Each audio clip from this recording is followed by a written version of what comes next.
अब हम लोग स्टार्ट करते हैं न्यू चैप्टर फाइनेंशियल मार्केट्स।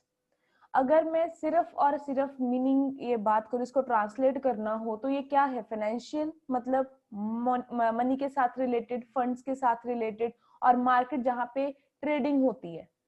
तो यानी कि जहाँ पे पैसे का ट्रेड, पैसे का लेन देन होता है, उसको क्या कहते हैं? Financial markets. अब बहुत सारी ऐसी जगह है जहाँ पे आप लोग पैसे के साथ यानी कि अपने फंड्स को ट्रांसफर करते हो, लेंडिंग्स करते हो, शेयर्स लेते हो, डिबेंचर्स लेते हो। तो ये बहुत सारी आपके पास ऑप्शंस हैं। ठीक है। अगेन जो आपकी फाइनेंशियल मार्केट है उसमें दो टाइप्स आते हैं। एक आती है मनी मार्केट, एक आती है कैपिटल मार्केट। सब कुछ डिटेल में करेंगे, अभी जस्ट मैं आप लोगों को एक इंट्रोडक्शन दे रही हूँ इस चैप्टर की। मनी मार्केट कौन सी होती है? कोई भी मार्केट लिख लीजिए अपनी बुक्स और कॉपीज जो आपके पास है। मनी मार्केट जो ऐसी मार्केट होती है जो एक साल से कम के पीरियड वाली सिक्योरिटीज में डील करती है, जिसका मेजोरिटी पीरियड बहुत क्या होता है? कम होता है, एक साल से कम वाली। जैसे 6 महीने हो गया। जैसे बिल्स ऑफ एक्सचेंज तुम लोगों ने पढ़ा है ना, ये बिल्स ऑफ एक्सचेंज चैप्टर। ये जो बिल होते हैं जिसको दिया जाता है कि 3 महीने तक, मैक्सिमम 3 महीने उसका जो है वो पीरियड होता है कि उसके बीच बीच में आपने पेमेंट करनी है। वो किस में आता है? वो कहाँ पे ट्रेडिंग होती है? वो आपका आएगा मनी मार्केट के अंडर। देन आप लोगों ने एक चीज पढ़ी थी, वो भी +1 में, कि शेयर्स होते हैं, प्रेफरेंस शेयर्स होते हैं, इक्विटी होते हैं, डिबेंचर होते हैं। क्या वो भी मनी मार्केट में ट्रेड होते हैं? क्या वो भी जो है सेबी बोल रही हूँ, एसबीआई, पीएनबी, आरबीआई ये डील करता है? नहीं। जो कैपिटल मार्केट है और जो आप लोगों की ये सिक्योरिटीज हैं, जिसको मैं इक्विटी बोल रही हूँ, मैं प्रेफरेंस बोल रही हूँ, डिबेंचर्स कह रही हूँ, ये सारी सिक्योरिटीज कैपिटल मार्केट में डील होती हैं। तो फर्स्ट डिफरेंस क्या है कि जो आप लोगों की मनी मार्केट है वो एक साल से कम वाली सिक्योरिटीज में डील करती है। जो आपकी कैपिटल मार्केट है वो आप लोगों की medium to long term securities में डील करती है। फॉर एग्जांपल मैंने अभी आपको बताया है इक्विटी, प्रेफरेंस, डिबेंचर्स। इतना क्लियर हो गया। दूसरी बात, जो मनी मार्केट है, क्योंकि अभी हमने सारा स्टार्ट करना है ना फाइनेंशियल मार्केट, तो एटलीस्ट आपको मार्केट्स तो क्लियर होनी चाहिए कि कौन कौन सी मार्केट्स है। Only then I will explain कि मार्केट करती क्या है। जो मनी मार्केट है उसको रेगुलेट कौन करता है? रेगुलेट का मतलब समझते हो? उसके लिए रूल्स एंड रेगुलेशंस कौन बनाएगा? आरबीआई। यानी कि जो ट्रेडिंग मनी के साथ रिलेटेड जो भी डीलिंग्स है आरबीआई के थ्रू होती है, reserve bank of India, central bank के थ्रू होती है, वो मनी मार्केट में होती है। But when I am talking about capital market, तो कैपिटल मार्केट में आप शेयर्स ट्रेड करते हो, उसमें आरबीआई का रोल नहीं है। उसमें किसका रोल है? सेबी का, security and exchange board of India. ये वर्ड कहीं ना कहीं तुम लोगों ने सुना जरूर होगा, SEBI, सेबी। यहां तक थोड़ा बहुत क्लियर हुआ कि ये दो मार्केट्स हैं। आप लोगों के ऊपर डिपेंड करता है आप लोगों की रिक्वायरमेंट क्या है, आपको कितने टाइम के लिए पैसा चाहिए, कौन सी सिक्योरिटीज में आपने डील करना है। अकॉर्डिंगली आप इन दोनों मार्केट में से कहीं पे भी जो है अपनी डीलिंग्स है वो डन करा सकते हो।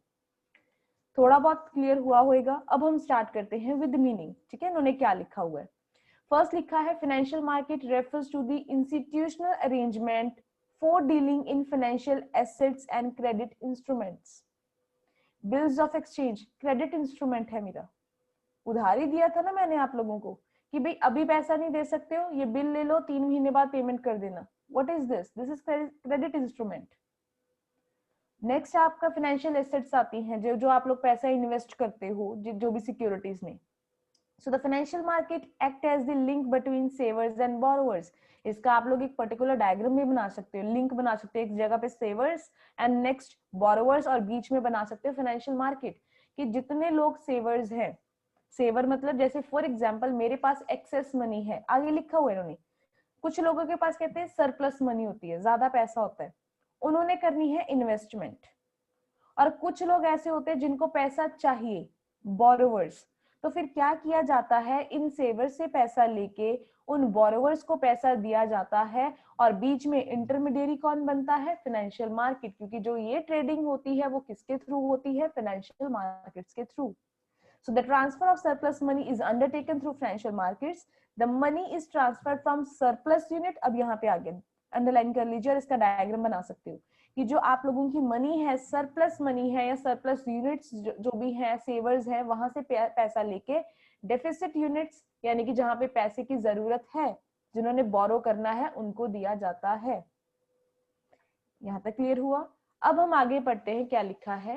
देयर आर टू वेज, दो तरीके हैं, और ये दो तरीके कौन से हैं जो अभी मैंने आप लोगों को इंट्रोडक्शन में बताया। आपके पास दो ऑप्शन है, या तो आप लोग कैपिटल मार्केट को अप्रोच करो या फिर आप मनी मार्केट को अप्रोच करो।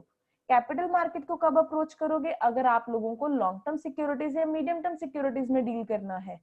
आप बैंक्स को, मनी मार्केट को कब अप्रोच करोगे? जब आपको पैसा चाहिए जिसकी रिक्वायरमेंट आपको कम है, मतलब 1 साल से कम के लिए उसका पीरियड है। यहाँ तक क्लियर हुआ? इसके लिए उन्होंने इसके दूसरे मतलब से और इन्होंने अदर वर्ड्स में लिखा है थ्रू बैंक्स, ब्रैकेट में डाल लीजिए money market, through financial market मतलब कैपिटल मार्केट। ठीक है, इसमें अदरवाइज मनी मार्केट भी बीच में आ जाता है, बट आगे मैं इसको प्रॉपर्ली एक्सप्लेन कर देती हूँ। The person who has surplus money may keep their savings in the bank. ठीक है, यहाँ वो अपनी सिक्योरिटीज बाय कर सकते हैं कैपिटल मार्केट से। दो ही ऑप्शन है। The banks and financial markets lend money to business firm. अब इन्होंने पैसा ले लिया बैंक ने। अब देखो लाखों लोग हैं एसबीआई में अपना अकाउंट खुलवाते हैं, सैलरी जो भी उनके पास सेविंग्स है अपनी रखते हैं। बैंक क्या करता है? अपने पास रखता है वो सारा पैसा।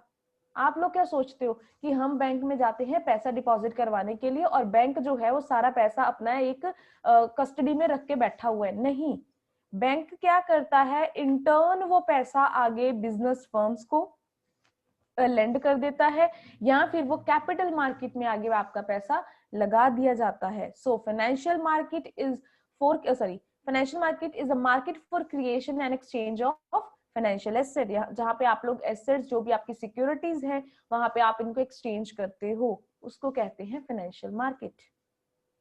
मीनिंग में क्लियर हुआ? आप लोग यहाँ पे जैसे इन्होंने यहाँ पे लिखा है ना, यहाँ पे एक डायग्राम आपने बनाया कि सेवर्स, देन आपके आगे financial institutions and then deficit units आ गई आप लोग, यानी कि बोरोवर्स आ गए। उसके बाद सेकंड आप एक और डायग्राम बना सकते हो। देन यहाँ पे आप लोगों के पास दो ऑप्शंस हैं, फाइनेंशियल मार्केट और बैंक्स, यानी कि आप लोगों को मैंने बताया है मनी मार्केट और कैपिटल मार्केट। आप मीनिंग को प्रॉपरली एक्सप्लेन कर सकते हो, बता सकते हो कि ये चीजें इसमें आती हैं। अब हम बात करते हैं functions of financial market. Functions क्या है, फाइनेंशियल मार्केट करती क्या है? मोबिलाइज करती है सेविंग्स को, जहां जहां पे लोग हैं जिनके पास सरप्लस मनी है उनसे पैसा उठाती है और उस पैसे को चैनलाइज किया जाता है इनटू प्रोडक्टिव यूजेस। अगर मेरे पास 10 लाख पड़े हैं, मैंने उनको कहीं पे रख दिया, अपनी कस्टडी में रखा, 5 साल बाद निकाला तो 10 लाख के 10 लाख ही रहेंगे ना, ज्यादा तो नहीं बढ़ जाएंगे अपने आप से। अगर वो 20 साल भी मैं वहीं उस लॉकर में से निकालूंगी तो उसके 20 साल बाद भी वो 10 लाख ही रहेगा, वो 20 लाख तो हो नहीं जाएगा। सो अगर वही पैसा जो मैं सेव कर रही हूँ मैं उनको फाइनेंशियल मार्केट में कहीं पे इन्वेस्ट कर दूं, किसी सिक्योरिटी में लगा दूं, किसी प्रोडक्टिव यूज में लगा दूं, तो मुझे क्या मिलेगा? रिटर्न मिल सकता है, मुझे इंटरेस्ट मिलेगा, मुझे डिविडेंड मिल सकता है।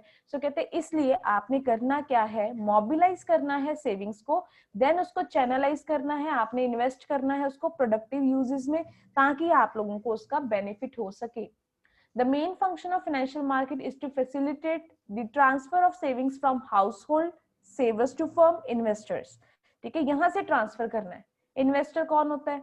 जिसने पैसा इन्वेस्ट करना है। हाउस होल्ड यूनिट्स और सेवर्स टू फर्म्स कौन होते हैं? जिनके पास पैसा पड़ा है, कहीं पे तो उन्होंने इनकम जो उनके पास आई है, उनके पास जो प्रॉफिट्स आए हैं, कहीं पे तो वो इन्वेस्ट करेंगे। So it provides different investment options to savers which help them to invest or channelize their surplus fund into most productive uses. तो वो प्रोडक्टिव यूजेस कोई भी हो सकते हैं, LIC में इन्वेस्टमेंट हो सकती है, शेयर्स में हो सकती है, डिबेंचर्स में हो सकती है, तो कहीं पे भी एग्जाम्पल आगे कंप्लीट कर सकते हो आप लोग। ठीक है, नेक्स्ट आपका पॉइंट आता है facilitate price determination. Price determine करना, प्राइस डिसाइड करना, उसमें भी ये फाइनेंशियल मार्केट तुम लोगों की हेल्प करती है। अगर मैं नॉर्मल मार्केट की बात करूं, ठीक है, जहां पे हम लोग चीजें खरीदने जाते हैं, बेचने जाते हैं, वहां पे होता क्या है कि अगर हमारी किसी चीज के लिए ज्यादा डिमांड है, फॉर एग्जाम्पल विंटर क्लोथिंग की बहुत ज्यादा डिमांड है, तो उनके प्राइजेस क्या हो जाएंगे, इंक्रीज। सो हमारी डिमांड के अकॉर्डिंगली मार्केट में प्राइस डिसाइड हो रहा है। फाइनेंशियल मार्केट भी कुछ ऐसी है, जिस चीज की डिमांड ज्यादा होगी, ठीक है, उसके प्राइस भी उसी अकॉर्डिंगली डिसाइड होंगे। सो ये वेरी करते हैं, ये चेंज होते रहते हैं, प्राइस और ये सब कुछ सेम नहीं रहते। जैसे शेयर्स हैं, हमेशा बताती हूँ कि आज हम लोगों ने शेयर लिया, वो 100 रुपए का था। अब अगर मान लो उस कंपनी की, उसकी रेपुटेशन अच्छी है, गुडविल अच्छी है, कल को उस कंपनी का नाम ज्यादा हो गया, जैसे रिलायंस है, तो उनके शेयर के प्राइसेस भी क्या बढ़ जाएंगे, इंक्रीज हो जाएंगे ना, वहां पे भी मुझे फायदा हो जाएगा। सो इन्होंने लिखा है the price of everything is determined through market forces. Underline करिए, कौन से मार्केट फोर्सेस की बात करी है, डिमांड एंड सप्लाई। किसी चीज की डिमांड ज्यादा है, सप्लाई कम है, ऑटोमेटिकली प्राइस राइज हो जाएगा, बढ़ जाएगा price. The household supplies their surplus funds in financial market, ठीक है, तो जो भी आप लोगों की, जिनके पास ज्यादा पैसा, हाउस होल्ड होते हैं, जिनके पास प्रॉफिट्स होते हैं, पैसा आता है, वो अपना सरप्लस फंड जो है फाइनेंशियल मार्केट में लगाते हैं, ठीक है।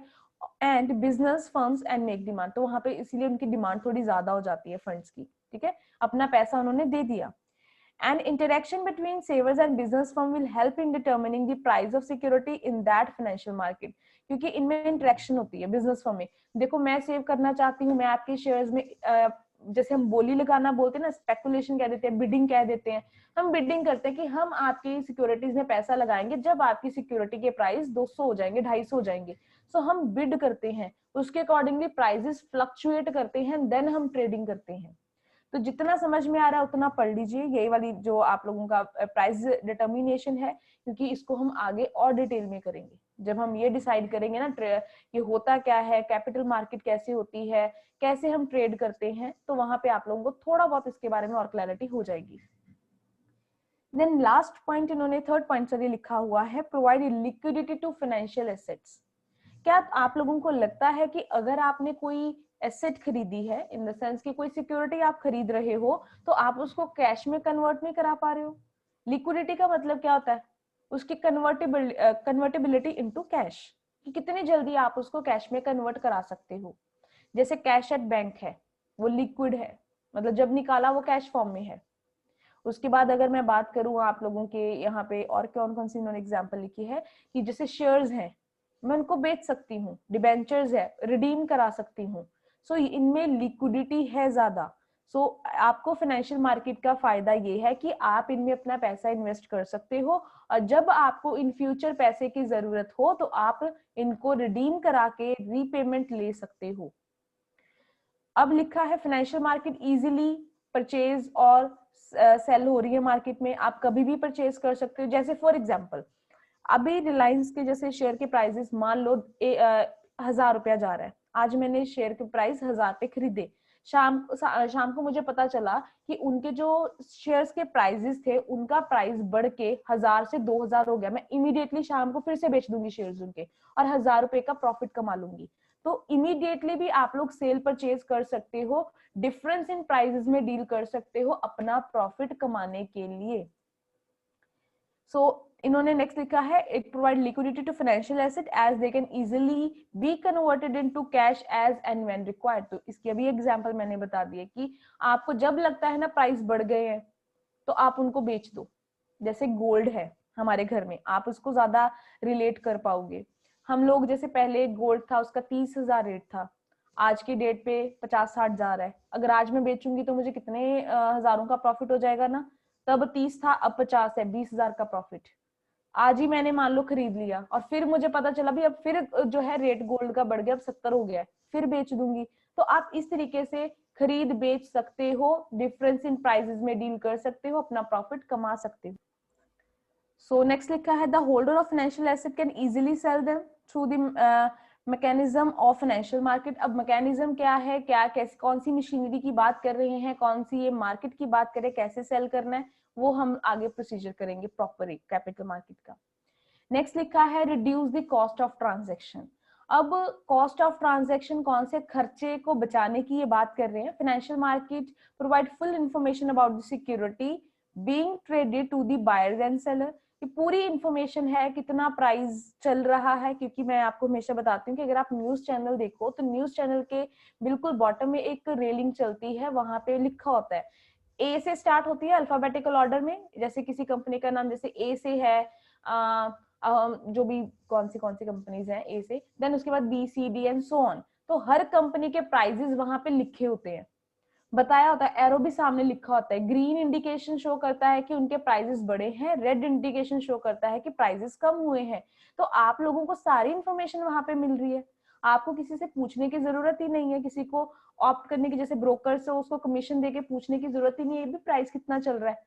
आप उस खर्चे से बच सकते हो, आप इमीडिएटली नेट पे जाओ, आप टीवी ऑन करो, आपको सारी इंफॉर्मेशन फ्रीली अवेलेबल है। It provides a common platform to buyers and sellers for fulfilling their individual needs. It saves time, save time, मतलब उनका टाइम भी बच जाएगा, एफर्ट्स भी बच जाएंगे, मनी भी जो उनकी है बच जाएगी। अदरवाइज उनको क्या करना पड़ेगा, they will have to spend in searching for each other. उनको ढूंढना पड़ेगा भी कौन सी कंपनी है जो शेयर्स बेच रही है, कौन सी कंपनी है जो डिबेंचर हमारे से खरीदेगी या हमें बेचेगी। तो अब ऐसा कुछ नहीं है, आप लोगों को रियल टाइम बेसिस के ऊपर सारी इंफॉर्मेशन थ्रू नेटवर्क, इंटरनेट के थ्रू आप लोगों को वो प्रोवाइड हो जाती है, जिसके थ्रू तुम लोग ट्रांजैक्शंस कर सकते हो अपनी। ये जो था बेसिकली फाइनेंशियल मार्केट की बात करी थी। अगर इसको शॉर्ट करना हो तो फाइनेंशियल मार्केट दोबारा से बता रही हूँ होता क्या है, जब आप लोग पैसे में डील करते हो, अब जो डील करनी है वो कौन कौन सी जगह से, कैसे कैसे, कौन से मीडियम से कर सकते हो, वो हमने पढ़ना है।